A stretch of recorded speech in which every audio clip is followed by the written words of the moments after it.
In the midst of the years, revive it. In the midst of the years, make it known. In wrath, remember mercy. This profound declaration from the book of Ezekiel sets the stage for a deep dive into one of the more intricate and symbolically rich chapters of this prophetic book, Ezekiel 46. The chapter unfolds with a detailed description of worship regulations, specifically focusing on offerings and holy rituals conducted on Sabbaths, new moons, and other solemn feasts. These rituals, integral to the spiritual life of Israel, serve as a bridge between the divine and the mortal, the sacred and the profane. Scene script, Ezekiel 46, opens with the prince's role in these ceremonies.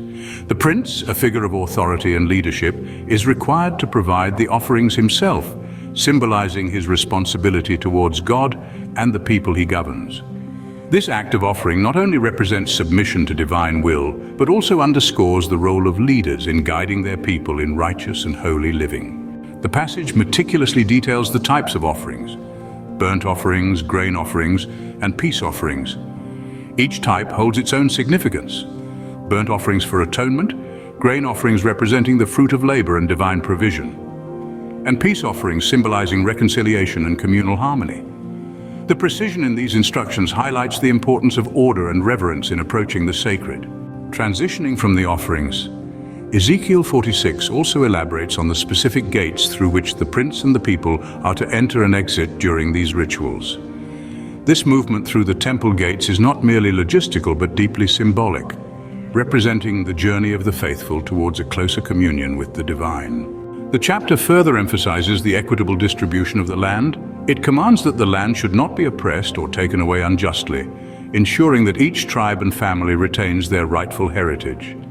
This reflects a broader theme of justice and fairness resonant throughout Ezekiel's prophecies, where the restoration of Israel is depicted not just in spiritual terms, but also in terms of social justice and equity.